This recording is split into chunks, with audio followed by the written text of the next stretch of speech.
and welcome to the Goldenrod Podcast. I'm Ben. As always, I'm joined by fellow Pokemon enthusiast Conor to bring you some of the latest and greatest Pokemon news and a few laughs along the way. This week, we're discussing whether the lack of new Indigo Disk news is a good thing, or should we be worried?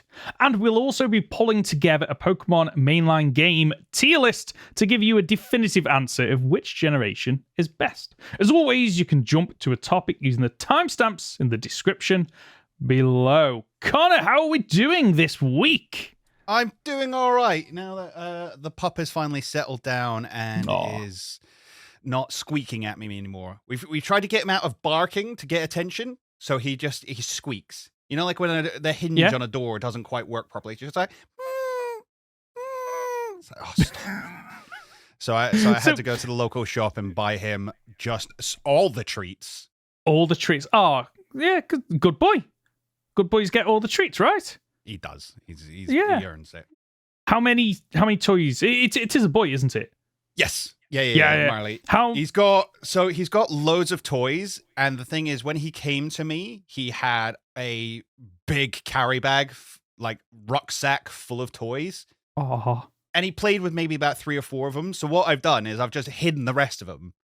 And then every now and then when he gets a bit bored, I'm like, okay, you can get a new toy from the bag. Oh. So I don't have to go out and buy him loads of stuff because he's got it all already. You just reintroduce it, and then some things you'll take away and he won't see it for months. And then you get to go, oh, look, something new that you've had for years, but you just don't remember it. And for those people that maybe haven't owned a dog before or are thinking of getting a dog, don't spend £5, £10, £15 on that toy looks absolutely adorable, because I can guarantee you most dogs will just shred it to bits within 5 minutes. And I've done that before. Don't get squeaky toys. Squeaky toys, they put the dog into kill mode, basically. Yeah. So any squeaky toy, they will try and get into the squeaker and get it out, and you're just destroying all your fluffy toys that way. Yeah, it's not worthwhile doing. But people are here to find out our thoughts on Pokemon. And Conor, today is what, the 17th of November? 15th. But as of day of release will be the 17th. Yes. 17th. So we actually have less than a month till the release of Scarlet and Violet's second piece of DLC, the Indigo Disk, which comes out on the 14th of December. It's been quite silent on the news and information front. Yeah, the last bit of information we got was they were going to teach you how to fly on your Pokemon, really was the last bit, and you got all the starters. Yeah, and I don't think we've seen anything other than that. No. Now, are you concerned about this? Because, and I just kind of want to set the scene here, I want to give you 2 bits of information. The first is that before we got the teal mask, Game Freak, Pokemon Company, whoever, went into, I feel like, a bit of overkill mode of, here's a load of trailers, here's some, animated shorts with, Sinistar or whatever it's called. But on the flip side of this, leading up to the second piece of DLC for Generation 8, so Sword and Shield, the Crown Tundra, we only got 2 trailers. That was it, leading up to it. So they didn't go heavy on the marketing for that either. So with all that in mind, are you concerned? Do you think this is good news? Do you remember if we had Dynamax Adventures advertised to us? So, I didn't fully watch the trailers earlier. I kind of skimmed through them, so I can't tell you the answer. That would be my big question, because, again, not having trailers for the second part of, the Isle of Armor, not the Isle of Armor, Crown Tundra. Crown Tundra. Kind of makes sense, because it was a more story-based bit of DLC, kind of. Not really. I don't know. No, because we had the birds introduced to us, didn't we? We had all the birds around the Mega Tree introduced, and that was enough to go on. We had the Slowbro and the Slowking hinted at us. Yeah, no, we had loads of information going into that. But I think that was all... What they've done is front-ended of, here's the DLC that you buy as a pack, here's the information, because the bird information was released before when the DLC was announced. It was like, oh, it's 2 parts, and the second part, here's some there were photos of the birds, weren't they? Like because they showed you the production mock-ups, which is where we got the kind of Slowking with its head cut off. We got that photo. But I don't think we got the video of the birds until the Crown Tundra was actually coming out, which was them around the big giant tree. Yeah. And you saw all three of them coming in and fighting. That might be one of the trailers then that I kind of skipped through. Yeah. Really. That was one of the big ones. And then I think they also announced to us that it was like the land that time forgot. So we knew we were going to get all the fossil Pokemon there. We knew we were going to get a bunch of new Pokemon that sort of fit that icy theme. Yeah, I feel like there was a lot more shown to us, whereas at the moment you got your 4 biomes. You got Blueberry Academy, where you're going to be able to go up against an Elite Four-ish. You're going to have these extra hangout spaces, hobby rooms, which you get to deck out and invite people over. You've got the new flying mechanic, where you're going to be able to do Superman 64. I hope it's better than that game. What else is there? Like, and then obviously the bits after Blueberry Academy where we know we're going back to Paldea, but we don't know anything about that. Yeah, other than Terrapagos is the focus. Yeah, part of me. Okay. The optimist in me is thinking, well, they don't need to do much marketing because they know the numbers of people that have bought the DLC. They already know, of X player base, what percentage of it has already bought the DLC. And because that is maybe quite high, they don't need to invest loads of money in marketing because it's just wasted, because the people that have already bought it are going to play it. And if they don't play it, well, it doesn't matter because they've already paid for the second half of this DLC. The other side of me is thinking that they don't need to advertise this because any people that haven't bought it are likely haven't bought it. And I've spoken to a few people, a couple of friends that haven't bought the first piece of DLC because they're waiting to see the reception for the second piece of DLC. So what's the point in marketing that when those people aren't going to be enticed by the marketing? They're going to be enticed by the review scores and the reviews that come in. Because it's about getting people talking. It's about getting the hype engine going. And if you haven't got a hype engine rolling a month before your game, people will assume it's because there's nothing to be hype about. Potentially. That's my thinking at this point.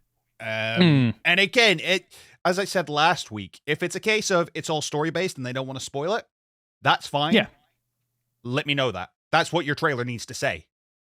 That's what your trailer needs to tell me is like, this is all story-based. All these answers are coming to you. You don't need to know what it's going to be yet, but you need to know that they're coming. And that would be cheap to pull together because it's literally just you recap the key points from the base game and the Teal Mask.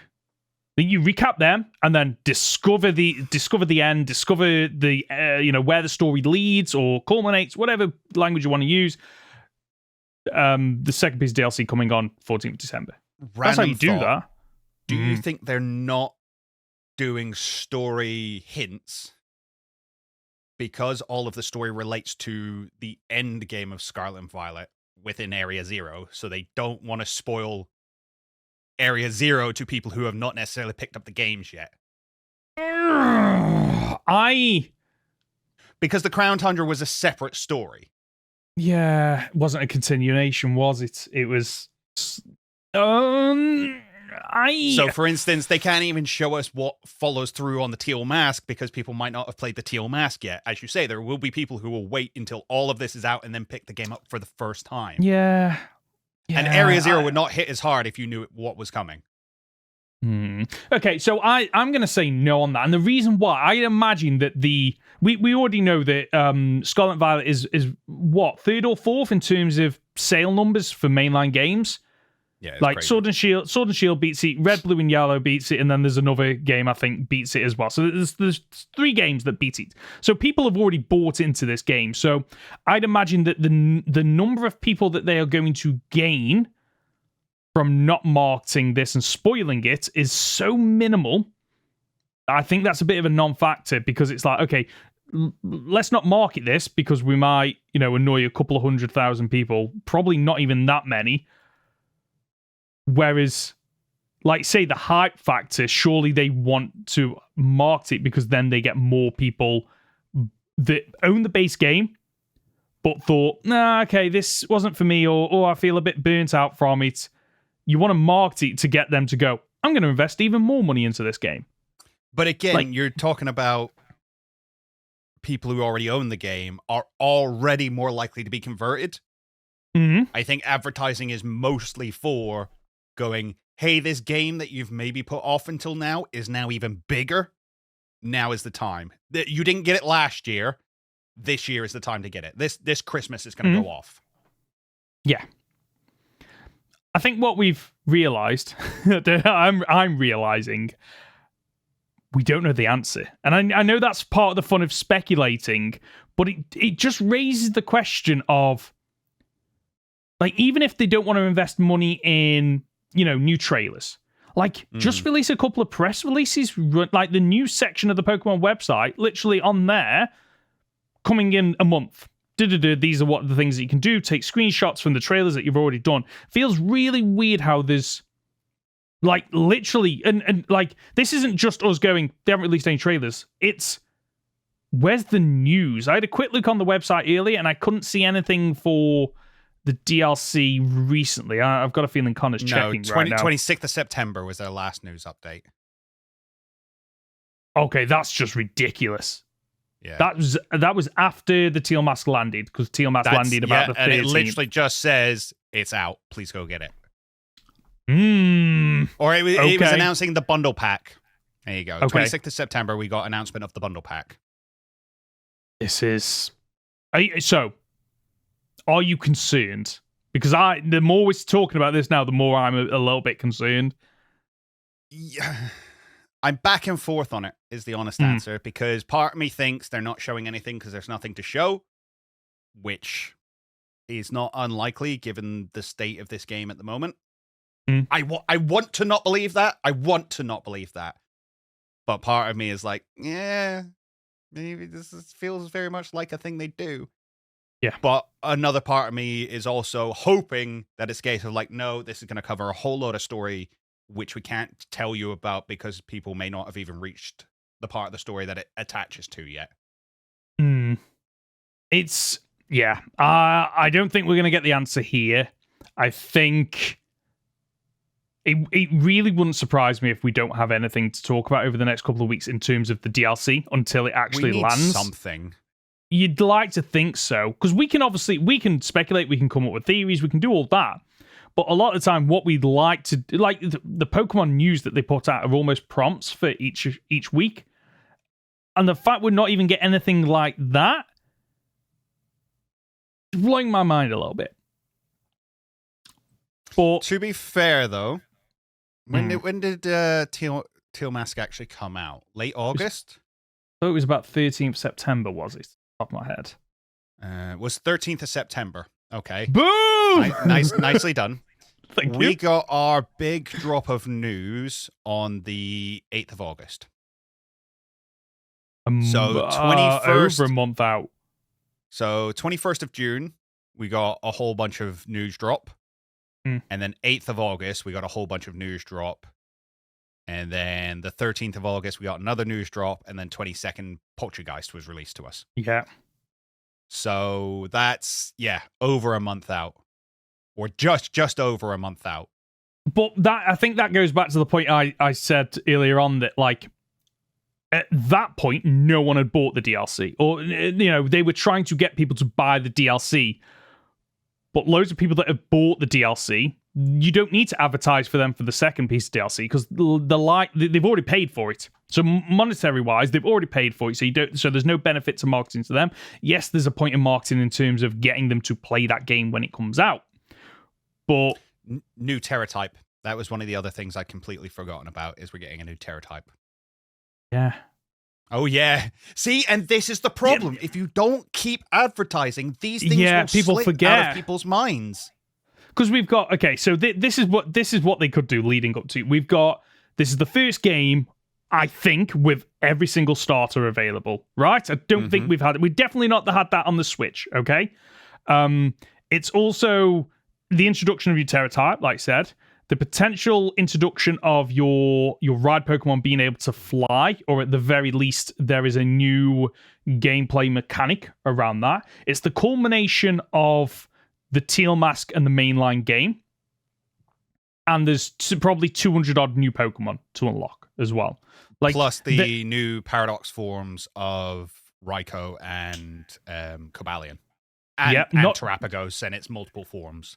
Yep, not to mention new Pokemon that might be introduced, such as Duraludon's evolved form as well. Yep. There is enough there, and you know what? It's only now that we're saying this out loud that I'm realizing how much of that I'd actually forgotten. Yeah. Because, like say, you know, we discussed it on previous podcast episodes, and then you forget about it because you move on to the next week with other things and life gets in the way. So, you know, these things drift to the back of your head. So why aren't they doing more, you know, videos, press releases, news, like even things? And the thing is, you keep on top of what already is being announced and riddled or leaked and things like that. So, for instance, I think a month out, even if they're not going to do a big release, you give us the Diplin evolution. If there is a Diplin evolution, you give it to us. You just go, here it is. Here's the 2 worms inside the apple tree or whatever it turns out to be. Because people have already speculated that there's going to be a Diplin evolution. So revealing that gets, you know, that side of the community to go, oh, we were right. Oh, isn't it great? And it gets another side of the community to go, oh, look, new Pokemon. Cool. Yeah. And you don't need to release too much more than that. You just drip feed. Just drip feed. Which is all they need to do leading up to this, but they're not even doing that. So concerning. Should we move on to the tier list? Yes, let's do it. Let's do it. So, only me and Conor can see this at the moment, but we've basically got one of those things where it's S, A, B, C, D, and we've got a photo of each of the mainline games. We are going to be discussing, arguing, bartering, maybe, about which games go to where. Now, are we doing these in release order? I think so. I pitched it as a case of, as of day of release, the Nintendo Store has their Black Friday sales on. So I think if we start with the Switch ones, because if you're looking for a good deal on, say, Christmas presents for someone or something just to treat yourself with, we don't get sales a lot when it comes to Nintendo games. So if there's a sale going on, jump on it. If you haven't picked up these games, now is the time to do so. If you are watching on YouTube, by the way, I will sort out a layout so that you can follow along with this.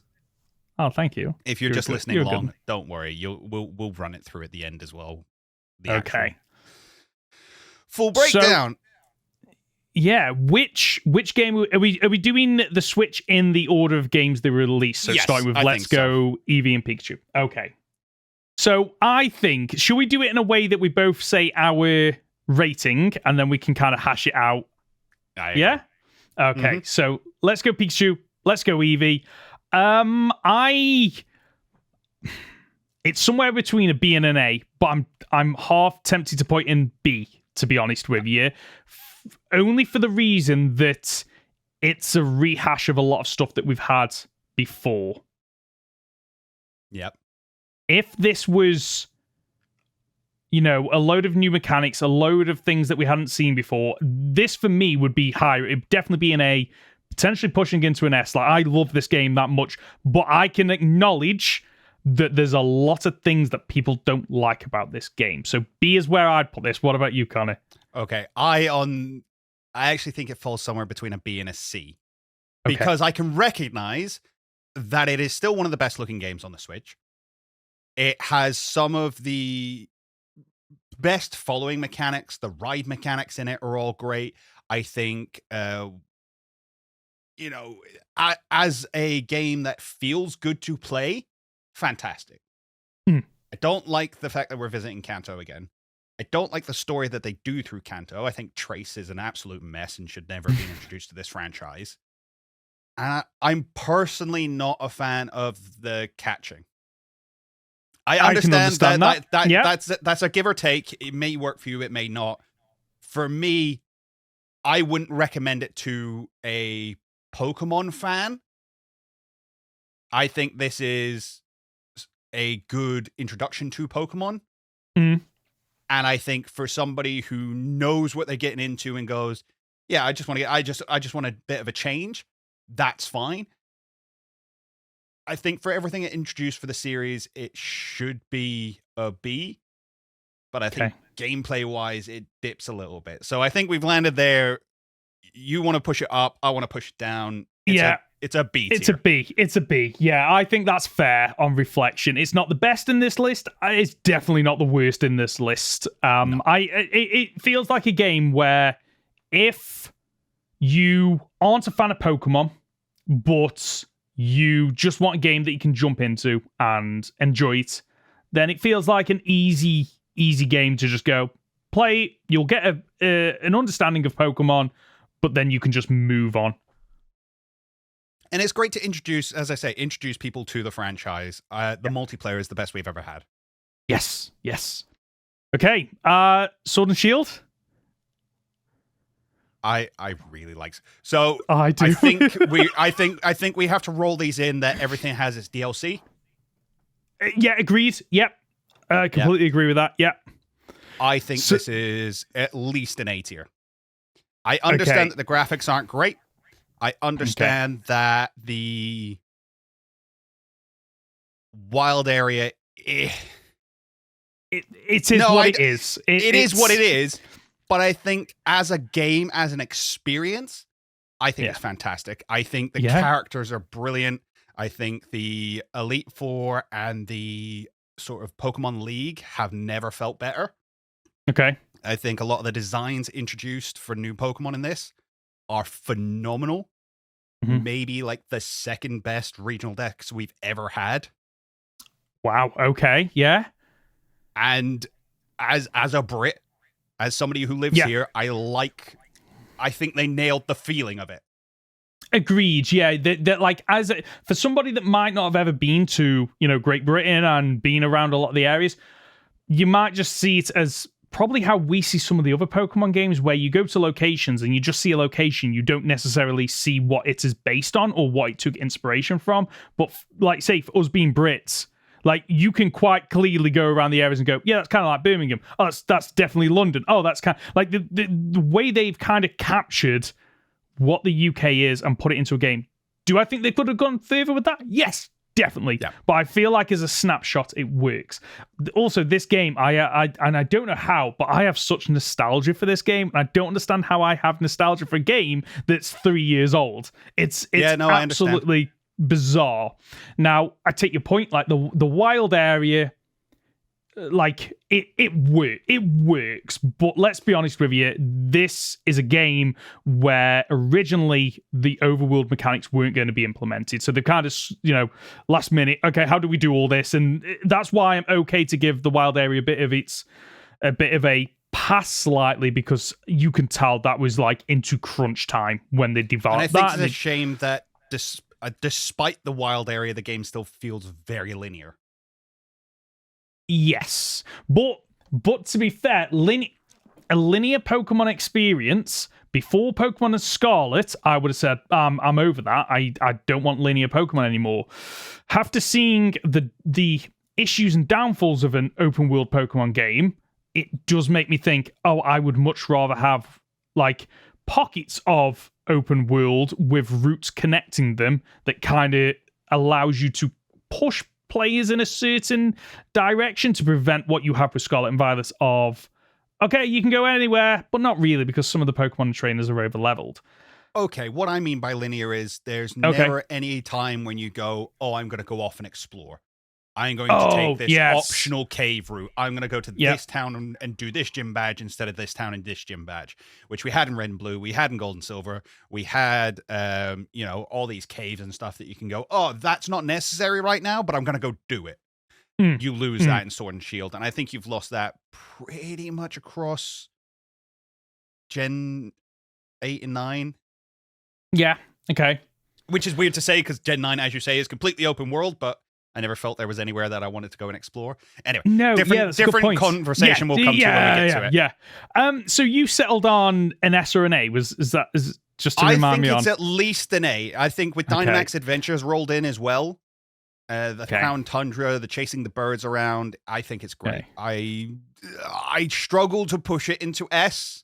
Yeah, I think in a few years it may get there for me. Yeah, I think there's enough I think there are enough issues and criticisms of Sword and Shield to prevent it to being an S tier.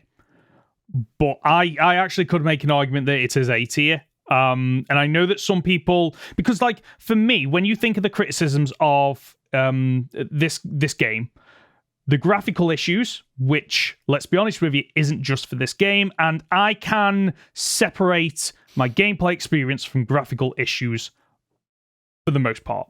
Okay, the graphics for me, I would much rather have a fun gameplay loop with good, a well-written story, with good character development and music. And Sword and Shield ticks a lot of those boxes for me. Some of the best music. Some of the best music in the entire franchise. And you know what? And the point that backs that up is the fact that Scarlet and Violet, when they had to do a gym leader theme, they just went, that actually slapped really hard in Sword and Shield, so let's just tweak that slightly, because let's be honest with you, they're never going to that Sword and Shield like gym music, the Colosseum, the stadium music is phenomenal. It's absolutely amazing. And the DLC just adds even more to it. That point, still one of my top moments in Pokemon history is, you get to the top, you have to beat Eternatus, then Zacian and Zamazenta appear. Like chef's kiss, absolutely beautiful. Let's whack it in A tier and move on, I think. Yeah, the villain sucks. Yeah. I think is one thing I'll throw out there. The villain sucks. The villain isn't as fleshed out as they should be, and typical, as you see in a lot of games that are aimed towards the younger generation, they do things that adults wouldn't necessarily do. They would think it out and plan it out a little bit more, but because it's aimed towards children, you have to dumb down what they are doing almost. So yeah, like Rose, unfortunately, one of the issues that drops it down a little bit. So are we doing what came out next? BDSP? Brilliant Diamond Shining Pearl. Okay, you know what? This is actually going to be a really tough one, because and the reason why is because like when you look at Ruby and Sapphire and Omega Ruby and Alpha Sapphire, there's enough differences where you split them as two separate games. BDSP and Diamond and Pearl are so similar that like it almost feels like they have to be in the same tier, but does one of them lose points for being just I want to say rip-off. It's not a rip-off because they own it, but it is basically a rehash. Yeah, that's a better word. Like because this game, I enjoyed this game. I appreciate this game. I had fun with this game, but I can acknowledge that it is just Diamond and Pearl with a paint job. But does it lose points for that? Because it functions as a game. It works. The thing is, it's a difficult one because it's not a bad game in its own right.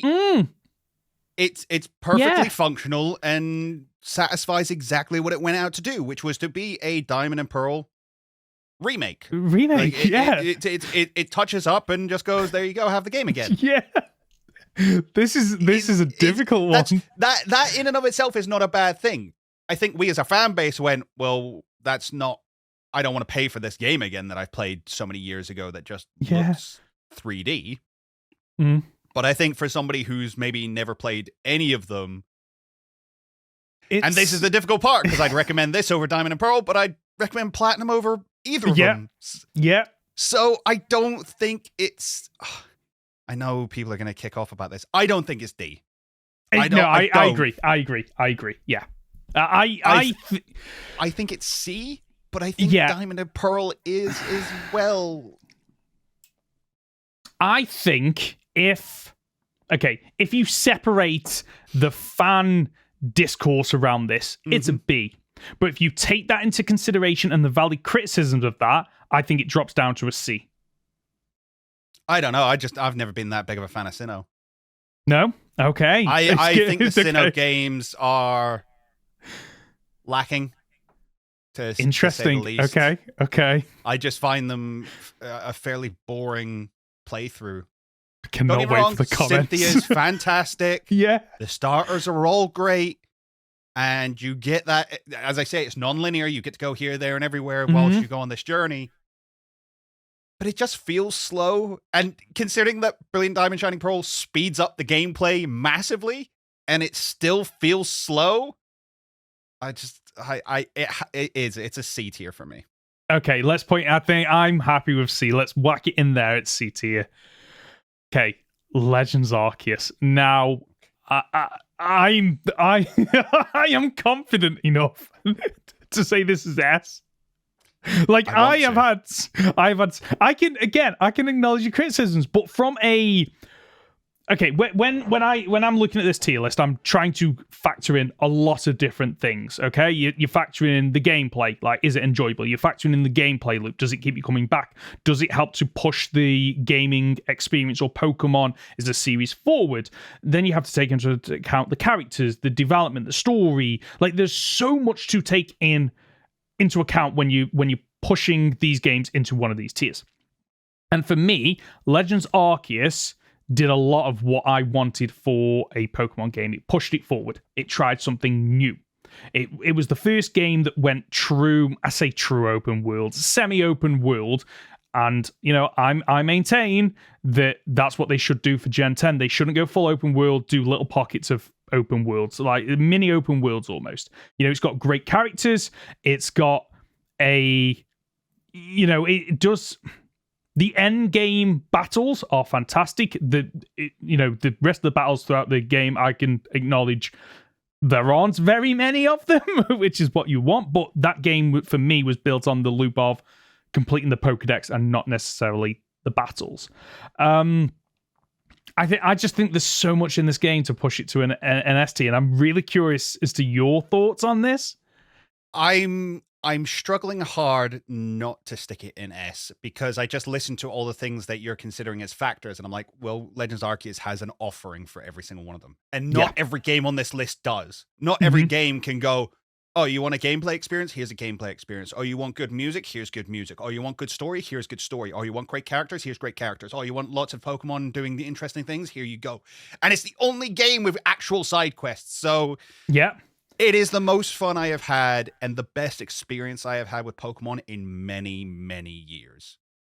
So I think I would struggle not to put it in an S. Yeah, and I think one of the only things I can think of that so there are only for me two valid criticisms of Legends Arceus.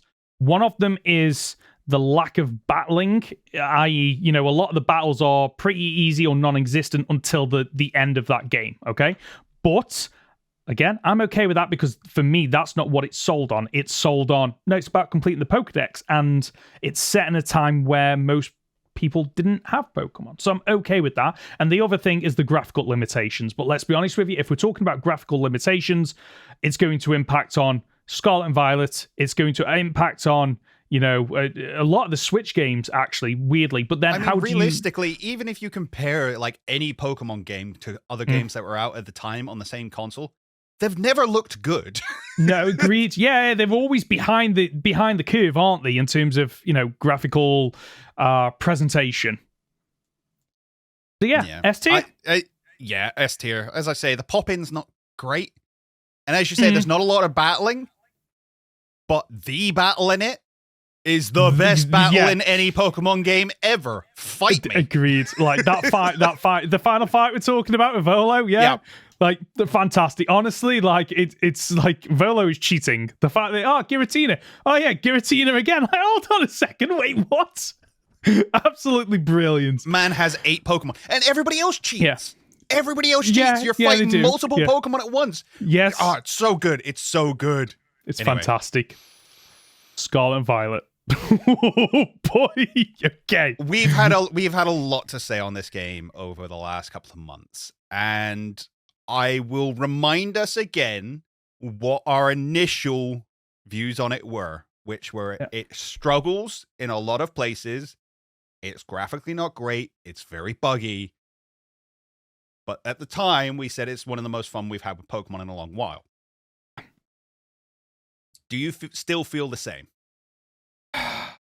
I do. Even after all this time, yeah, there are limitations and issues with that game that don't take away from it being a fun experience, but doesn't help to elevate it to the true fun experience it could have been. Now, question for you, real quickly. Have you replayed it yet? I have. So I've played it through to completion, not including the DLC, 3 times. But I must admit that the 2 other times that I've completed it 4 times. Ignore me. I've completed it 4 times. 2 of those were just run-throughs for challenge videos. So I didn't really do a lot. You were doing it. Yeah, it was doing it. But I must admit that doing challenge videos does give you a fresh insight sometimes on some of the fact that, like, you know, when typically people complain, oh, Pokemon's too easy. Yeah, because, you know, we're at the stage where we know the Pokemon, we know the typings, we know the moves, we know what's super effective, we know what's not very effective. Once you're forced to try and beat a game despite those limitations, suddenly, like, I can enjoy battles that are, you know, they're one-sided against me. So I learned something from doing those challenges, and I did actually enjoy parts of those fights because of that feeling you get when you do it. Now, the question I've got for you is that obviously we've got S to D tier. Are we saying, so for me, is D tier basically like what on this list is basically, is it just playable? Is there an E and F, but we're saying none of these games are E and F because they're all playable, they're all all playable. I think this list is very much like, if you had to go and pick one up right now, what should you go and play for the best experience? And I think for me, the only thing that's really going into D tier is Red and Blue, because it's not the game you pick up to play through Kanto. I think they were fantastic for their time, but if you're trying to tell someone to go play Pokemon now, you don't tell them to go play Red and Blue. Because they're a mess. Yeah. They hold together with duct tape and shoestring. Okay. Fantastic games, but that's kind of what I consider D tier. It's not. These aren't bad games. None of these are bad games. Bad games, no. Well, okay, right. So Scarlet and Violet, I'm coming down, I think C. Oh, okay.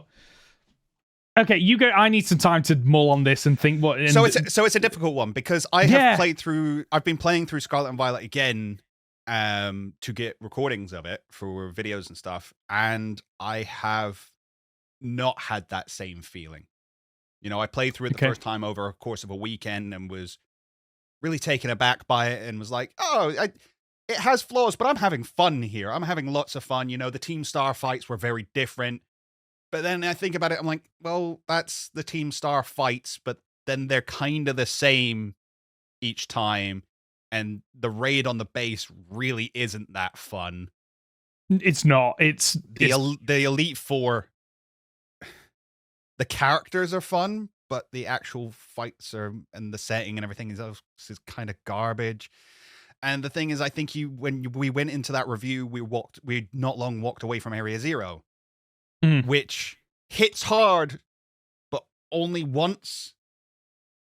And having sat with it, it kind of annoys me more than it does impress me, because it introduces all these questions that we still haven't had answers to.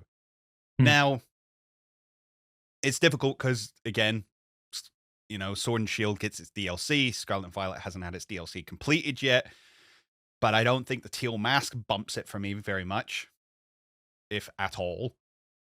Yeah, I'd agree with you there that no matter where you put this, in whichever category, adding the teal mask doesn't elevate it like Sword and Shield's second piece of DLC, I could argue, would elevate it, because, you know, it allows you to, it brings that replayability, it brings that, you know, the gameplay loop like that we've just spoken about with Legends Arceus, that gameplay loop of you get the items to craft the Pokeballs, to catch the Pokemon, to get more items, to craft, like that amazing gameplay loop.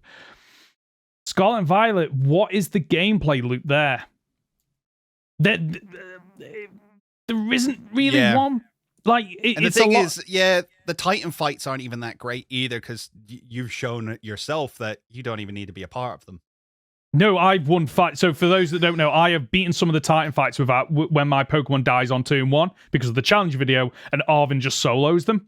Like, you're a non-factor in some of the battles, and a non-factor in a lot of the story when you think about it. Like, you could remove your character, and like, I'd imagine events would play out slightly differently, but they would still come to the same conclusion, I feel. I'm struck. It's one of those again where it's like a C plus. Okay. C plus. I think it might nudge into B. Okay. Above or below Let's Go Pikachu. Oh, you really want it in C. You really want it in C, don't you? So if I had to rank these, it would be between BDSP and Let's Go Pikachu and Let's Go Eevee. It would nicely slot into there, I think. So top of C or bottom of B? That's the choice. Okay. I'm going to say, this might be controversial because it's not a completed game yet. We still got a piece of DLC. I personally think you put it in C, it's high C, and the DLC could potentially bump it up into B. I agree. I'll take that. I think it's top of C. It could be bumped into B depending on what we get from Indigo Disk. Yeah. Okay. Fantastic. And now we get to go all the way back and start at the very beginning, and I already give my spoilers. Is that what for we this do? one. Okay. I think Red and Blue are D. The D tier. They're great. They are fantastic they are. games. They were fun at the time, but you're not going to go back and play these today. You're just not. I mean, unless you're speed running, which fair enough, but then that's a very specific category. If you're just looking for the gameplay experience, you're not playing these games. Okay. It, like the nostalgic person in me wants to say, oh, these are A tier. I can acknowledge they're not A tier. I have played enough of these games since I've played these so many times since I was a child. And the more you play them, the more you realize just how held together they are by sticky tape, blue tack, and God knows what else. Like, these games are fundamentally broken, but I still think you have to give them at least points for what they brought to the franchise, the sticking power of Generation 1, the fact that it enabled what came after. Now, I don't think that pushes it up into an S, and I don't think it's an A. I personally think that there is still value of going, okay, so you've played one of the other games. Do you want to see where it started? Here's where I recommend you start. And I honestly think I'd argue put it in the B tier, but I know that you're not going to go for that. So should we say C tier? Because I feel like... Okay, here's my counter argument. Okay. Is Yellow going to be better? I think Yellow's at least a tier better. I'd agree with you. Yeah. So are you telling me that Yellow is an A tier game? It's just not. Yellow's a C at best. And I love Yellow. Okay. I think it's great. But the games are ugly. By today's standard, the games are ugly. The sprites are horrendous. The music still slaps, but Fire Red and Leaf Green offer so much of what this game does and more, and are just the games you're going to pick up if you want to play through Kanto. Okay. Were these phenomenal for the time? Yes. Have I got nostalgia for them? Yes. Did they introduce the franchise as a whole?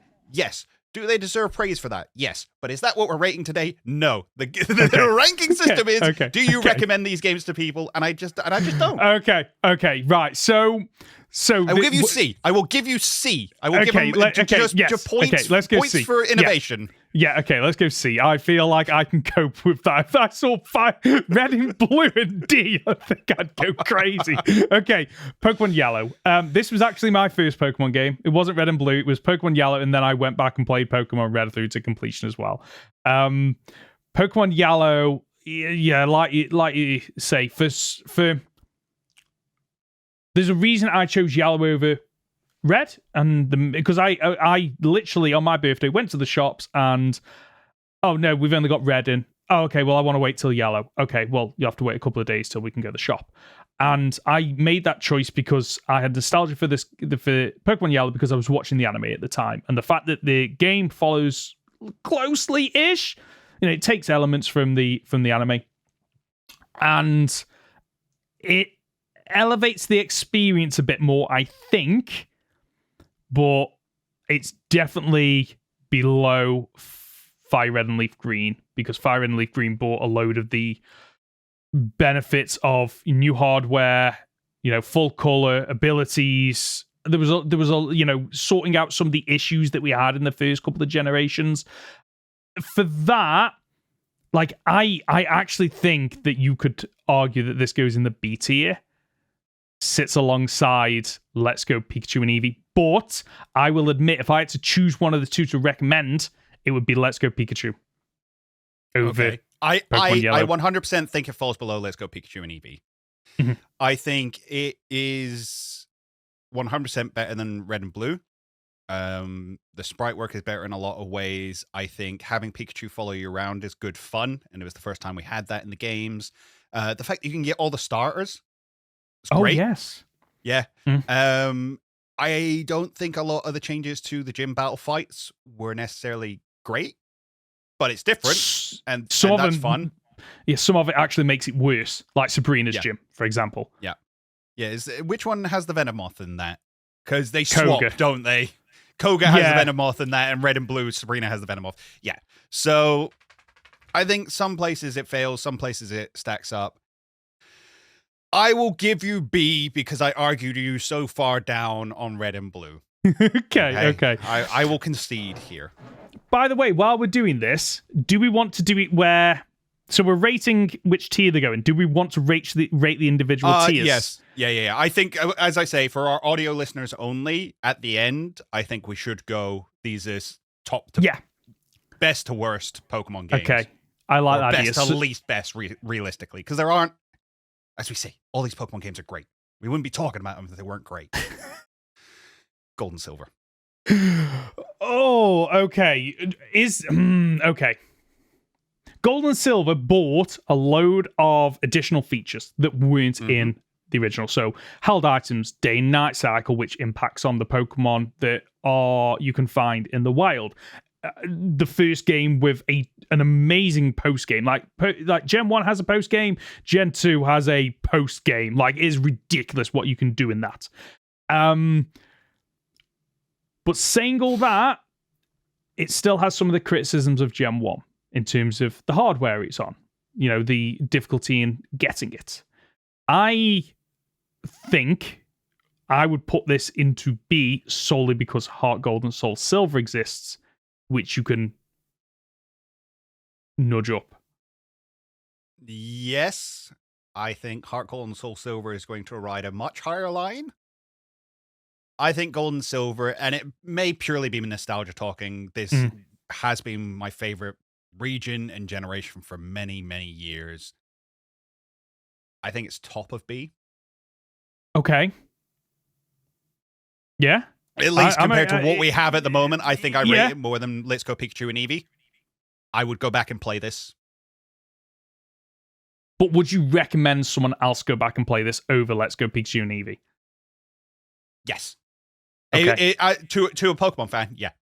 Okay. Right. Okay. Let's whack that in there then. Yeah. Oh. And then you've got Crystal. Our first, Yellow. See, it's difficult because I don't consider Yellow as like a third version because it does enough different. Yeah, whereas Crystal is very much, it's a third version. Yeah, it's like, Crystal... we changed up the legendary kind of, and there's a little bit of story related to them, and that's it. Crystal for me is I don't think it did enough to elevate it. So for me, Crystal, Gold, and Silver kind of all clumped together. So it just going B for me. It just naturally fits into B, below Gold and Silver. I think back to it and I try and work out what it adds other than you get the little bit of story with Suicune and Yusween. But yeah, that's not even really fleshed out until Heart Gold Soul Silver. Yeah, I think you're right. I think I would go Gold and Silver over this because then you've got I agree. Yeah. Oh, Ruby and Sapphire. I'm looking forward to this one. Again, Ruby and Sapphire, there is a reason why this game is still played. There's a reason why so many ROM hacks are based on this game because it has such a strong foundation, such a strong strong foundation that you can just add to and build to. Now, but we have to I'm just kind of setting the scene there because obviously we're not talking about ROM hacks or anything else like that. But what I'm trying to say is Yeah, the graphics hold up. Yes, the graphics hold up. The music still holds up. Like Hoen's music soundtrack. If you love trumpets, you're gonna love this soundtrack. It's got strong gym leaders. The gym leaders aren't as much of a pushover as they were in the first couple of generations. Steven is the first champion that actually integrates into the story and supports you on your journey. There is a post game there Gold as well. and Silver Lance is about in the story. He is, isn't he? Yes, you're right. Because he helps you through the rocket hideouts and stuff like that. You're right. I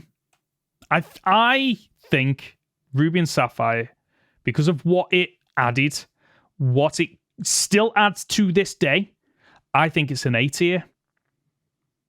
Okay. I'm going to disagree. I'm going to say it's B tier, and I actually think it's lower than Crystal. Go on, I want to hear this. Go on. Yeah. So, yes, it introduced a lot that is still within the franchises. The addition of abilities, the colors in this game are fantastic. As you say, the music's great. And as we mentioned, like this is fundamental Pokemon design. It gets incrementally better from here, but this is as far back as you can go and go, yeah, this still looks playable. I think Ruby and Sapphire struggles because Hoenn is not that fun to go through.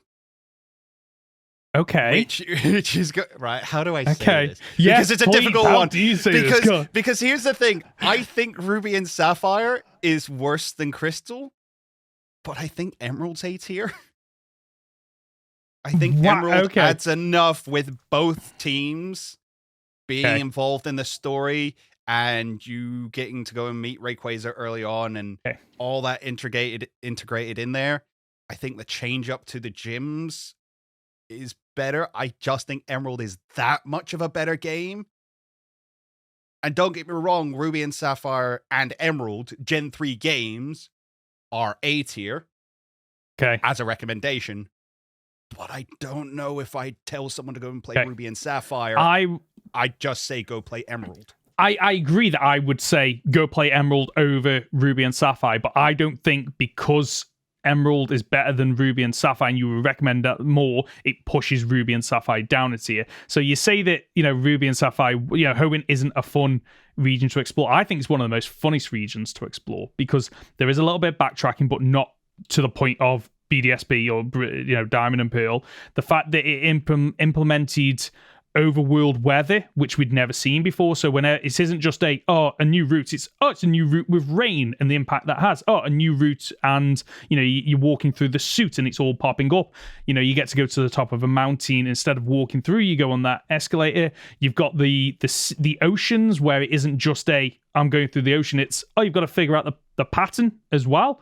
Loads of. It has a lot of things that later gens don't have where, you need to go through A to B, but you can also go off the beaten path. Like the fact that, at the start of the game, you go to Brawley's gym and then back over to Slateport City. And then later on, it rewards you for going back and exploring those regions, those areas, because you get the shipwreck that's there and you get to explore those regions that you didn't get to do. You get to, the first time you track down one of the caves that's closed and you load it up and it's got Braille. You're like, what is this? I think it's a very fun region to explore. And maybe that's a bit of nostalgia for me. But no, you're right. There's a lot of features in terms of the world that is lacking in later generations, which I think elevates this game. Yeah, you make valid points. I think all of Gen 3 goes into A, but Emerald goes above Ruby and Sapphire. All right, fine. Because I don't think there's enough in Emerald to elevate it to S tier, even though I want to. It moves Steven to post game. Which I think Steven is a far better fight post game. Don't get me wrong. I don't think Wallace is the right champion. Agreed. Because we've got a 8th gym water type trainer and an Elite 4 champion water type trainer. I think that's rough. I think it speaks a lot for Hoenn. Yeah. It's a lot about that region. But yeah, I think Steven being a post-fight game makes it better. Mm-hmm. Okay. Do we want to rearrange the A tier? Because at the moment we've got Sword and Shield, then we've got Emerald, then we've got Ruby and Sapphire. Do we think Emerald jumps above Sword and Shield? No, I don't think it does. Okay. I don't think it does, no. Okay. I'm debating in my head, but I'm also okay with if you had to recommend Sword and Shield or Pokemon Emerald to either a first-time player or someone new to Pokemon or someone that's got the Switch for the first time, I think there's enough in Sword and Shield to go, yeah, play that first. There's another Hoenn game that's going above. Oh, yeah, definitely. 100%. I know exactly. Like, I can't wait to get to the 3DS era, honestly. It is such really a strong one of era. the strongest eras. Yeah, it is. Right, Fire Red, Leaf Green. Okay, I'm half tempted to put this straight into S because of the reasons. It is, isn't it? It is the quintessential Kanto playthrough. It is like if you want to, if somebody came to you and said, "Don't worry about gameplay, don't worry about hardware. I can play any of the Pokemon games, and I want to journey through the Kanto region." It's Fire Red, Leaf Green. Just where do I start? Where do I start with Pokemon? Yeah. Oh, Fire Red, Leaf Green. Yeah. That is the starting point, but better. Yeah, I agreed. I honestly think it goes into ST because it fixed a lot of the issues that Gen 1 had, while bringing a lot of the mechanics and improvements from Gen 3 into that game. I think you can, if you separate the nostalgia from it, you can still enjoy and experience that game and acknowledge that it has a lot of positives for it. Mm-hmm. S tier? It is That's towards easy. the bottom of S tier, I think, though. Yeah, I agree. So if you had to recommend either Legends Arceus or Fire Red, Leaf Green, which one? Oh, would Legends it be? Arceus. Agreed. Yeah. Okay. Right. That was easy. I mean, they're for different audiences, but Legends Arceus. Agreed. Mm-hmm. Diamond and Pearl. Now, I've already pitched this. I think it goes below Brilliant Diamond, Shining Pearl. I just think the games are lacking. Yeah, and we've both. These were the games that we both dropped off Pokemon with, right? Yeah, these were kind of the last ones we went, I might be done with this now. And maybe that's because I went to university and I discovered things. But part of me thinks if it had been a stronger game, then it would have held me. And like you say, if you had to recommend, someone comes up to you and you go, I want a Pokemon game, and you have a choice between BDSP and Diamond and Pearl, it's BDSP. They just do what the base game did, just better. Yeah. As simple as that. I think that's just a really easy and they're really slow choice. They're really slow. Ridiculously so. Yep. Okay. Platinum is... I think this is an A-tier game. Okay. I think it jumps so much. I think the gym challenges gets shuffled up. Okay. The Pokemon get changed out. The Pokemon available to you get changed up. The Distortion World storyline is phenomenal. I think this is the way to play through Sinnoh, and is the only time I've ever had fun in Sinnoh. And I think for that, it holds a really strong spot for me. Okay, I've only played this game once, and it was about 7 or 8 years ago. So I know the bare minimum about this. But what I don't remember, I remember playing it and actually enjoying it at the time, despite the fact that Diamond and Pearl made me drop off the series. So I'm happy to go. Yeah, it's out of C tier. It's surpassed C tier easily. I don't think I know enough or can combat any criticisms enough to kind of argue, it should be in B tier. So I'm happy for it to go in A tier. Okay. I appreciate that. I think it changes up the way you move through the region. Yes, I remember that. Feel less backtracky. Yeah, because they otherwise is in Diamond and Pearl. Because the ghost gym leaders... move which one the third gym is. You do the ghost gym as the third gym instead, and it's completely rewrites how you travel through the region and makes it so much better. There we go. So, so at the moment in A tier, we have Sword and Shield, then Emerald, then Ruby and Sapphire, and currently we've got thingy there at the bottom, Platinum. Do you put Platinum or Emerald? I don't know. I've played Emerald so many times. It's such an easy game to pick up. I personally would put it over Ruby and Sapphire. Agreed, but Emerald over that. Yep. Yes. I'd be okay with that. I will play that game. Yeah. Okay. Heart Gold, Soul Silver. I mean, it's an S tier game. I don't even care what you say. It's an S tier game. It's fantastic. There's a reason why a lot of the fan base consider this the best game of all time. The following Pokemon has never been done better. Maybe Let's Go Pikachu and Eevee. It brought so much to the franchise. Kanto gets fleshed out a lot more. As I say, you get the crystal roll in with the Ucine storyline. As remakes go, they're some of the best. Yeah, like when I think of Heart Gold and Soul Silver, there's only one criticism I think that stops it from being the perfect Pokemon experience, and that is the level curve. The level curve in it is broken. It was broken in the original. It's broken in the remake. No, they fixed it a lot in the remake. They fixed it a lot in the remake. Yes, they did. Okay. The level curves it's still not perfect because Kanto still exists. Yeah. But compared to what it was in Gold and Silver, it's infinitely better. Right. Okay. Let's put this in S tier. Like it has to go into S tier. Now, I still don't think, and I might be showing my bias here, I still don't think it's better than Legends Arceus, but compared to Fire Red Leaf Green, now this is going to be a conversation because depends on what day I play these, because I could argue either one of them is better on different things. It's I don't know if you. Here's the thing: Fire Red Leaf Green is a great Pokemon experience, but I can also beat those games in about 6 hours. Okay. Start to finish. Whereas Heart Gold Soul Silver is a longer experience and has a lot more to offer. And I guess more replayability, because you've got 2 regions to go through. Fire Red and Leaf Green is, other than that center point, is very linear, whereas Heart Gold Soul Silver has a bit more flexibility in terms of where you can go. They've both still got one point in the game when you can do about 3 gyms in any order. Yeah. I think Gold and Silver that's the thing, because Gold and Silver, you have those 3 gyms. You have the Steel Gym, the Ice Gym, and the Fighting Gym, all of which you can do basically in any order. And in Gold and Silver, I think there's like 3 levels between them or something. Yeah. If that.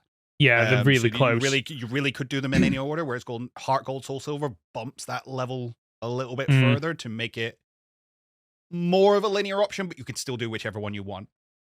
Yeah. I think, Heart Gold Soul Silver above Fire Red Leaf Green.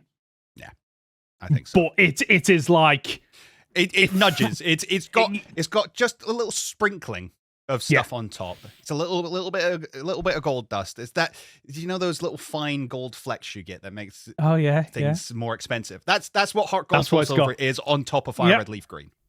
I like that. Yep, that works for me. Black and White. Oh, okay.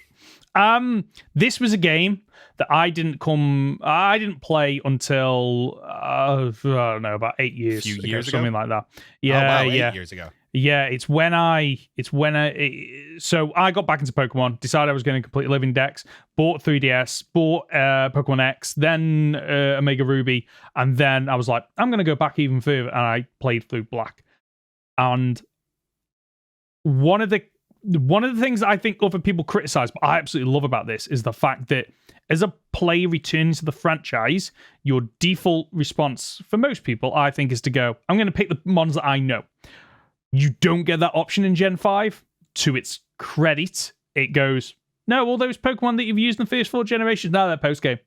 You've got the widest decks of new Pokemon and makes you use them. Yeah, which is what I really like about that game. That being said, though, the variety available to you early on is not good. No, agreed. Like, do you want a Lillipup? Do you want a Patrat? Do you want what's the bird? I forget the bird. Pidove. It's basically just a pigeon. Like, you can have those, and then you can maybe pick up a Roggenrola once you go into the cave. That's it. Have fun with those. Yeah. That's all you're getting for a while. And there isn't many fire types either. If you don't pick the fire starter or use Pansear, you're in trouble. Yeah, the elemental monkeys being given to you, they're not great They're designs. terrible. I think Black and the Unovan designs are ones that have grown on me more over the years. I think they got a lot of hate very early on because vanillish, and I don't think that P-Dub's Final Evolution Unpheasant looks that great. Oh, I love that design. I think the male it's one, rough.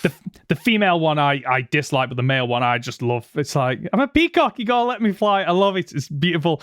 I go back and forth on a lot of them. I think Watchhog is the ugliest rodent we've had. Yeah. Like Gen 1, Route 1 rodent.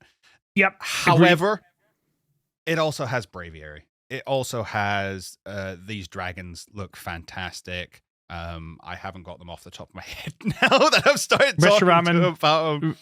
Reshiram and Zekrom. No. I'm thinking of other designs. Okay. Yeah. A lot of them are fantastic. A lot of them are really, really good designs. And we've not even spoken about N as a character. Arguably, well, no, because the story and the character are the biggest part of these games. And the biggest reason I recommend them to people. Yeah. Honestly, like, if you had to cherry pick elements from each Pokemon game to craft the perfect Pokemon experience, I think N and the story of Gen 5 is so strong that you could argue that you'd pick that. I think there are stories and bad guys I prefer more from a nostalgic point of view. But if I have to take that away, I kind of feel like that story for N, which continues in the sequel, is so strong. What else have we got for Black and White? We've got the gym leaders being a bit more influential, which we didn't get. Yeah, which was they nice all to come see into them play at the end. However, this is the start of gym leaders not having fully kitted out teams. Yeah, they've all got like 3 Pokemon. Yeah, and some of them don't even the have Elite Four have like 5. Yeah, no, the Elite Four have 4 in this game, don't they? Yeah, so not great, but at the same time, some of those Pokemon are unbelievably strong as a response to it. Yeah. Like you Nuzlocke through Black and White and tell me how you died to Excadrill. Yeah, true. Yeah, no, you have a fair point. I think they're really strong. I think the story holds them in such high regard for me. I've never had a Pokemon experience like it. This game brought me to tears multiple times. Oh, and I've never hated a villain more than the moment I walked into that creepy room where he was keeping I know. And we've not even spoken about Bianca's moments with the father and that story. And one of the things that we've spoken about in previous podcast episodes is this was the game where they nailed the sprites. It was like, oh no, the sprites are moving. They feel alive and feel more alive than a lot of the 3D models that we have in later games. Are we saying this is S tier or are we saying it's A tier? It tickles it, doesn't it? It's definitely at least an A. Could I say this is an S tier? I think I could. Yeah, I think agreed. I could, actually. I think if somebody, again, as a recommendation, you're like, oh, Legends Arceus if you want something different, Heart Gold Soul Silver if you want a fantastic playthrough, Fire Red Leaf Green if you want to see where it all started, but well done. Black and White if you want one of the best stories Pokemon's ever told. I think for a recommendation tier list, I think it does. It sits in S for me. Yeah, I'm okay with that. I am okay with that. The question now becomes where we place it among the 3 other challenges for top tier. So we've got Legends Arceus, Heart Gold, Soul Silver, Fire Red, Leaf Green. It's so difficult because I think Heart Gold, Soul Silver, and Fire Red, Leaf Green I would pick up and play again before this. But for me, that's from a nostalgic point of view. Is that the same for you? I think the actual playthrough is more fun. Mm-hmm. I think this is a better... It's a more in-depth experience, and I have to be kind of ready for that. I have to be like, okay, I'm sitting down to play Black and White. Yeah, like it's more of a experience. Yeah, like, you're engaged with it. Yes, but Heart Gold Soul Silver. You can turn your brain off. It's yes. like certain games you can turn your brain off and just play. Yep. This isn't one of those I would do that with. If I'm going to play Black and White, it's because I want to play Black and White. Agreed.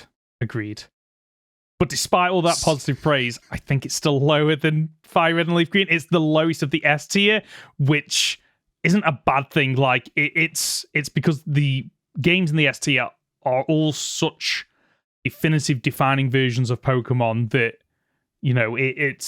that's why. I've sung my praise. Sorry, just one final thing. I've sung my praises enough about this by saying I don't want a remake. Yeah, this game stands up so well on its own that I do not want them to remake it.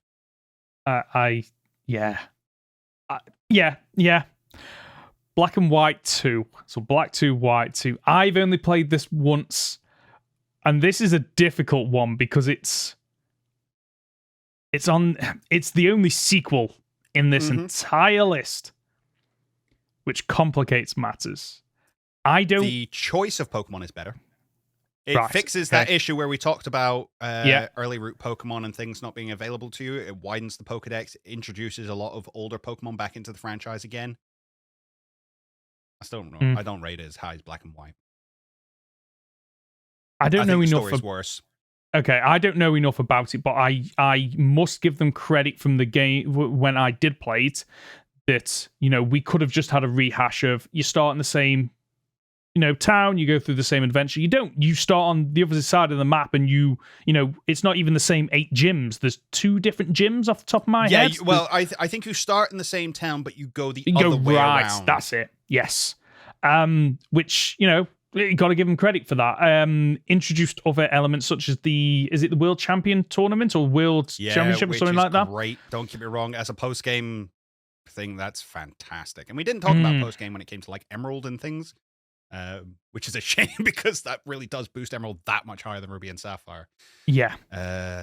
So Black and White 2 is one of those games where I could put low S, high A based on my naivety because I don't know enough about it, but I know enough to say it is a good Pokemon experience. See, I will give it high A simply because the story's good, but I don't think it's anywhere near as good as it is in the original. I think that game touched me in a way that no other Pokemon game has. And Black and White 2, getting to see those characters 3 years on was great. Yeah. But I hate Hugh. I hate Hugh as a rival. I think he's the worst. Yeah. Team Plasma being pirates now, fun. Yeah, but I definitely don't different. Think their goals and their reasoning behind everything and their impact on Unova as a whole is as strong as it is in the original. So for me, I think it's A tier rather than S, and I'd probably where do you put it in? Okay, so this might be controversial. I don't know. So the fact that we're talking about recommending this to somebody. I actually think it goes below Platinum. And the reason why is because it's not a case of if you had to recommend it, you couldn't just go, pick up on Black and White 2. No, you'd have to go, no, you need to play Black and White first. Black? Yeah, I think it goes. I think it goes below Platinum, which is. I was definitely looking at it either side of Platinum. Okay, so I think Platinum is. I think I can give you that. Yeah, I think Platinum is strong enough that it overtakes it, and I think I can't believe that I'm using it's a sequel as a criticism because I would love to see more Pokemon game sequels. I would love to see here's this region 5, 10, 15, 20 years on. But for this recommendation list, I think it works against it, unfortunately. Just such a shame. Such a shame. X and Y. I don't think you can be X and Y. It's so rough. I really want to love this game. But do you It's not? where I land on it. Okay. Okay, so for me, this is S tier. Like yes, yes. No. It literally. Okay, right. We're going to take the Pokemon experience. We're going to move it to the 3DS. Okay, we're going to bring with it Mega Evolutions, which there's a reason why people keep saying they want Mega Evolutions and why they are in so many ROM hacks, because people love Mega Evolutions. The fact that the story's really. Oh, you know what? Now I'm getting 18. The story's now. not good. No, the story's no, not good. The gyms aren't good. The game is so ridiculously easy. The level. Yes. We talk about the level curves. The level curves compared to your Pokemon leveling up is garbage. You will just sweep this game. Yeah, you Megas will. are like an instant win button. Are they cool? Yes. Yes. Are they an instant win button? Unfortunately. And I'll tell you what, playing through this game, it gets to a point where I'm like, do I have to really sit here and watch the animation again? Okay. I think it has the strongest dex. I think of all the new Pokemon it adds, yes. I don't think there's a bad one amongst them. No. And that's why I really, really want it to be a high-rated game. Okay. But it's just not for me. But again, this is also one of those where this is the first game I recommend to people. That's where this line gets really odd, because if somebody goes, "Oh, my child is coming up to Pokemon, they're interested. What game should they get first? X and Y, because it's 3D. Yeah, it has all the mechanics all the other games are going to have. Yeah, but it's easy enough for them to get through and not struggle with it. Yeah, and some of the other criticisms are, he has loads of megas. Most of them are locked post game. Oh, he is the first gym. You've beaten the first gym. Oh, yeah, you're probably playing for another 5 hours before you get to the second gym, because that gap between the two is so weird. Strong legendaries, really good, enjoyable Elite Four and enjoyable champion. If she is a little bit too easy, but I still enjoy it. The music's fantastic. The graphics, the Pokemon models, yeah, they were a bit lifeless, but if you take that out of it, it's doing well on the 3DS or the better 3DS looking games. Yes, but I still think, it holds up. I'm cycling back. I said it was an S tier. I think I said that with nostalgia in mind, because I still maintain I love this game. I love X and Y. Absolutely love it. I can't see it being in the B tier despite the criticisms, because I think there's enough. See, I'd argue it's top. It's top of B. Top of B. See, I was going to go towards lower A, potentially after Platinum. But I need to figure this out now. Would I play X and Y over Ruby and Sapphire? Ooh. It's weird, because I would play X and Y over Black and White too, but I wouldn't play it over Ruby and Sapphire. But I think that's a nostalgia thing for me. See, I think it rates lower than Ruby and Sapphire. Yeah, now that I think about the criticisms, a lot of the criticisms of X and Y, Ruby and Sapphire don't have. I would play this over Gold and Silver. I think it's the top of B tier. I think it's the top of B tier. I think I'll give you that. Okay. And again, that's one of those, and much like Gold and Silver, I love them. Yeah. I wish I could recommend it more. Mm. And X and Y is one of those, I want to love it more than I do. Yeah. So I think that's where B kind of lies, is these are clearly flawed, but there's still something about them. And maybe, with that in mind, does Scarlet and Violet get bumped up to the bottom of B? If that's what we're saying, B is clearly flawed, but I want to love it more because it does have something. We'll leave it where it is. We'll come back to it. Yeah, agreed. So, Omega Ruby, Alpha Sapphire. I am confident saying this is S tier, because agreed. It's a better experience than Emerald. You get the Delta episode, or whatever the episode is at the end of Scarlet and Violet with, Rayquaza's coming. No, not Rayquaza. Deoxys is coming. You get a lot of the features of X and Y rolled into this. So the 3D, the Mega Evolutions, Primal. I know Megas. People talk about Megas. People don't talk about Primal Reversion enough, because I know it's just Mega Evolution, but the fact that it ties in so nicely to Kyogre and Groudon's story. It just elevates the Gen 3 games, unlike BDSP, which didn't elevate. So I think it goes into S tier. The difficulty is where it sits in that S tier. So here's the thing. I think Omega Ruby Alpha Sapphire is the game I have played the most in the last few years.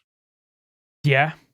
It's just so easy to pick up and run through, and I think you could recommend it to anyone, and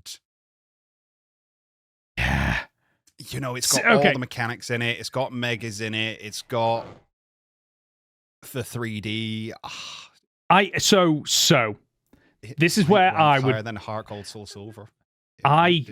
Okay, so as much as I love Legends Arceus, I think if you're talking about the definitive Pokemon experiences, Omega Ruby Alpha Sapphire, because Legends Arceus, while I love it, I can admit that it's not the traditional Pokemon experience. I like the experience, but I can admit that, you know, it's not like Legends Arceus compared to all the rest. They are not very different. They are different enough to go, oh, you want one that's built more around catching side quests, typical RPG?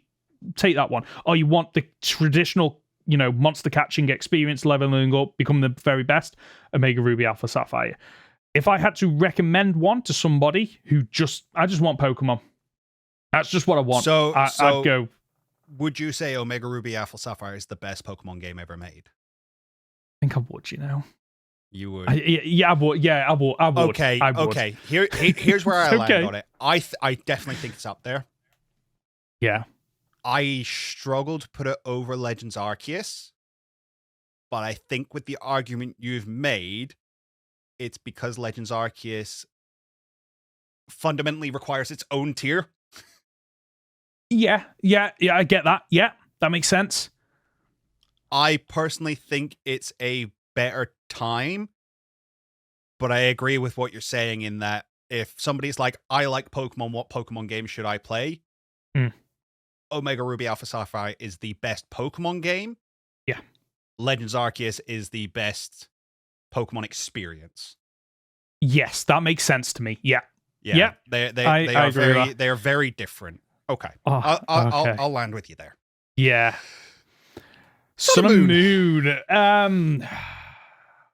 Sun and Moon, you know what? Right, I'm just going to say this. Sun and Moon gets a lot of hate for what I think is quite a fun, enjoyable experience, despite the issues with it. I can admit it has issues. It has cutscenes out the wazoo, but the fact that it tried to mix up a lot of things. Oh, you don't want the traditional gym experience? Totems. Slightly different, but it's different enough that I enjoy it. The fact that totems are better than Titans. Agreed. 100% agree with you there. Yep, I thought Titans were going to be totems, but better. What we got is a subpar experience to what was introduced in Sun and Moon. I think, I struggle to recall a professor that has been so strikingly strong out the gate. Mm-hmm. I think the introduction in that game, while slow, is strong. I mean, you say slow, we're talking 4 hours to get off the first island. Yeah, but I think it's a strong 4 hours in terms of... I don't think it is. Okay. I don't think it is. I think everything after that is great. Okay. I think those first 4 hours drag. I can understand that.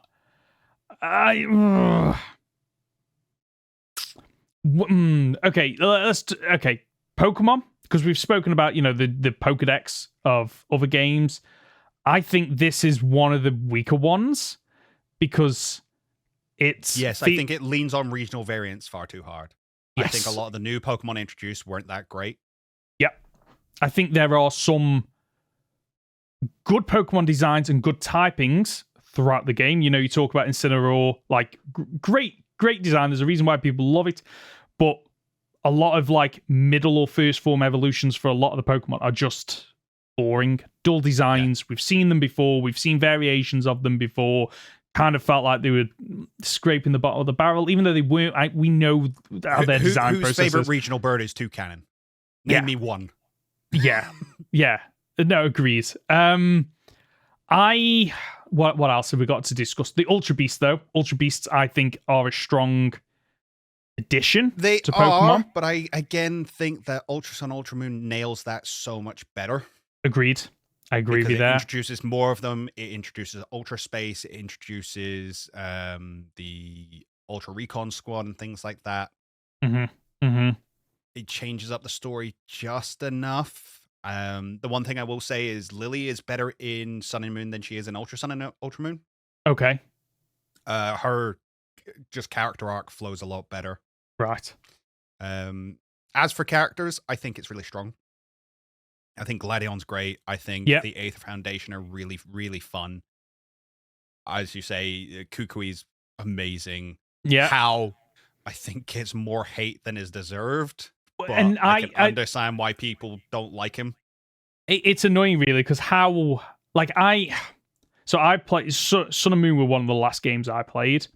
So, unfortunately, like, him and Hop, I see the similarities there, but only from I played Sword first. And I think Hop's more fleshed out. Yes. How is just happy. And the thing is, there's even moments where How goes, I didn't even beat my granddad. I'm doing the island trial. I've already failed. Just but I'm allowed to continue because nepotism. Yeah. So okay. Where would I put this? Where would you put this? Because I'm struggling at this point. I can't decide if it's... I don't think it's bad enough to be C tier. No. But at the same time... It's got enough going for it. But Z-moves are just not great, are they? No. They're as not. somebody who complained about Mega Evolutions taking too long, I still think that's cool. Yeah. I think Z-moves, I stopped using them. Z-moves is one of them where it works in the anime. Absolutely works in the anime. Love it in the anime. In the game, like, it's like, okay, we got Megas. Let's take a step back. Okay. And I know Megas was still in this game, but... Yeah, not throughout the main story, they're not, though. No. For me, this is B tier. Would it's B tier, and I actually would recommend Let's Go Pikachu and Eevee over this. I think, yeah. Once again, I am either side of Let's Go Pikachu and Eevee. You know what I'm thinking more and more on this? Pikachu and Eevee is, and I know it's not in our tier list, but it feels like it is like middle of the ground. Like, it's just there to kind of go, there's things that are better, things that are worse, but if you just want something that is like baseline, you've got Let's Go Pikachu and Eevee, which is bizarre to think about. I think honestly that makes perfect sense to me, and that's kind of how I've always thought of Let's Go Pikachu and Eevee. Yeah. So on that note, I think you're right. I think it's just below Let's Go Pikachu and Eevee. I agree with you there. Ultra Sun and Ultra Moon, though, as someone that is still playing Ultra Sun and Ultra Moon because I'm doing the wormhole shiny hunting technique, like, I'm still playing this game, which is ridiculous. I'm playing a game that is, when did it come out? Like 20... Forever ago. Yeah, I can't remember when it came out. And I'm still playing this. 2016, I want to say. About that, yeah. Might have been 2017. When did we get Sword? 2015, 2016 might have been Sun and Moon. Yeah, yes. Because 3 years later, we got Sword and Shield in 2020. Yes. So 2017, Ultra Sun and Ultra Moon came out, I think. Someone will tell me if I'm wrong in the comments. Someone will tell you. You let us know in the comments. Come on, we need the Yeah. I think it adds enough to really elevate the game. Agreed. I think the whole Necrozma storyline is great. I think the Ultra Recon Squad are a fantastic addition, and as you say, Ultra Space is just amazing. It's gorgeous. It's a reason to keep playing the game. Yeah, agreed. Which not all of these have. For me, okay, I think it is towards the top end of B, suddenly. Agreed. I would make the argument, I do think X and Y are a stronger experience pre-game, but Ultra Sun Ultra Moon has the better post-game. Yes, yes. And the thing is, as a recommendation, you've got to consider that the vast majority of people don't play post-game. They just don't. No, they want to play the story and then they're done. Yeah. I think X and Y is a much easier story to get through. Mm-hmm. I think Sun and Moon has some really hard fights. The Necrozma fight is so good. And is like a roadblock for a lot of people, which I enjoy. Yeah, agreed. But it still has that 4 hours at the very start where it's a slog. Yeah. And you know holds what? it back for me. If you could take the difficulty and the post game and meld them into X and Y, which we might have got with Z, that would be like a great. That'd be an S-tier game. Yeah, that would elevate it. I personally think Ultra Sun and Ultra Moon sits below X and Y, but above Gold and Silver. Yeah. Once again, I am either side of that game, so I will happily give that to you. Okay. Shall we run through? Here you go. Quickly, as we're looking at it, is there anything here that seems out of place? And the only thing I can think is maybe Scarlet and Violet needs to be higher. Does it? Is it really worse than Pokemon Yellow? No, it's not. Is it so? Scarlet and Violet. Is Scarlet and Violet better than Sun and Moon? And I think there's enough in Scarlet and Violet where it does actually leapfrog Sun and Moon in terms of Scarlet and Violet, like innovated in terms of it's open world. You can do it. You can technically do it in whatever order you want. It's got strong characters. It's got the Area Zero side of it, which isn't a post game, but you could see it as a post game. Yeah, I think Scarlet and Violet leapfrogs Sun and Moon, but I still think is a weaker experience. I definitely think it's lower than baseline. Yeah. Yes. Which is what we're agreed. Considering Let's Go Pikachu and Eevee. I think it's lower than baseline, but it's definitely a strong contender. Okay. Stronger, which isn't bad compared to where we had it when we initially put it in. Yeah. It's just we threw a couple of things in the middle there and went, nah, actually. Other than that, I think this is probably about right from where I'm standing. As I say, I think Legends Arceus really deserves its own tier because it's that much different, but I'm happy where it is. Shall we go through these for the audio listeners on podcast from bottom to top? And I can't believe that we're about to say that the worst Pokemon game, according to this list, least best, because they're all good and they're all playable, they're all enjoyable. So the least best game is Red and Blue. Yep. Then it's Brilliant. Then it's Diamond and Pearl. Then it's Brilliant Diamond and Shining Pearl. So they're all in the C tier. Now we move up to the B tier. So the lowest in the B tier is Pokemon Yellow. Then it's Pokemon Sun and Moon. Then it's Scarlet and Violet. Then it's Let's Go Pikachu, Let's Go Eevee. Then it's Crystal. Then it's Gold and Silver. Then above that is Ultra Sun and Ultra Moon. And then the top of the B tier is X and Y. Now we move on to the A tier. So at the lower end of the A tier is Ruby and Sapphire. Then above that is Black 2, White 2. Above that is Pokemon Platinum. Above that is Pokemon Emerald. And then the top of the A tier is Pokemon Sword and Shield. And now we move into the S tier. So the lowest in the S tier is Black and White. Above that is Fire Red and Leaf Green. Above that is Heart Gold, Soul Silver. Above that is Legends Arceus. And the winner of this tier list, the best Pokemon game to give to somebody if you want to recommend a game, is Omega Ruby and Alpha Sapphire. And looking at this, you know what strikes me is the fact that how top heavy it is. No. What for me is we were robbed of BDSP. Like, we have three of the three remakes. 3 of the 4 remakes are in S tier. BDSP is in the C tier because it's a nothing sandwich. It is just a coat paint. Whereas All the other remakes are improvements. They elevate, they improve, they innovate, they bring things from the later generations and put them into what was the base game. BDSP does none of that. And when you consider BDSP came out after Sword and Shield and so close to Legends Arceus and Scarlet and Violet, and yet it's just there. It's such a shame because, like, I can see an alternative reality, like it's in S tier and it is competing with Auras. Yeah, it should have done. Yeah, agreed. Yeah, it really should have done. I mean, you think, yeah, you're right. Pretty much all of the remakes are in S tier. Wow. Yeah. Other than Let's Go Eevee.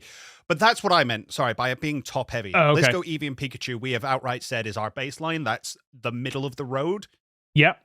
And out of the, 21 titles here, there are 6 below baseline. Which that's pretty good going. Yeah, for Pokemon games as a franchise, I think that speaks volumes of, while people may have valid criticisms of each generation, they are overall, each of them, a strong game in some regard. Some stronger than others, some having more stronger elements of those games. But overall, like like when you look at this, you do think, oh, you know what? While we might have criticisms, so many of these games are so strong. Even when you take nostalgia out of them, they still deliver fantastic experiences. I'd be really interested to know what other people think. Let us know. We're going to get chewed out, and I'm fully ready for it. We are. We are absolutely going to get chewed out. But of course, if you're watching this on YouTube, let us know down below. Like, what do you agree with? What do you disagree with? What are your, rankings? If you want to do a full 1 to 21, let us know. If you are, an audio listener over on, Spotify, Acast, whatever it might be, you can let us know by emailing goldenrodpod@gmail.com, by leaving it on our Discord channel, or by using the hashtag goldenrodpod on Twitter. Connor, we are coming up to 1 minute 37. Shall we leave the guessing game for next 37. Week? Did I say 1 minute 7? Whoa, we went through that really fast. We blitzed through that, eh? Wow, that was easy. Yes, we can leave the guessing game till next week. Fantastic. I really enjoyed this, and I would actually enjoy doing more tier lists at some point in the future. I think so. I think we've got to touch this again. Yeah, let us know what you'd like us to do for tier lists. You know what I would love to do as a tier list? Champions. I would love to do a champion tier list. Yes. So much fun that would be. That's the show for this week. If you've gotten this far, you're just top dollar, aren't you? As always, before you go, we'd really appreciate it if you could leave a review on the podcast platform of your choice. And if you're watching on YouTube, leave a like, as it really helps out the podcast. Conor, where can we find you? You can find me on my YouTube channel at Captain Fidget, or on Twitter at CapFidget. And Ben, you can find me as Professor Hoeing Gaming on YouTube and Professor Hoeing on Twitter. We'll be back for another week of Pokemon. But we'll be back next Friday for another week of Pokemon podcast content. See ya. You've done this how long now? I know.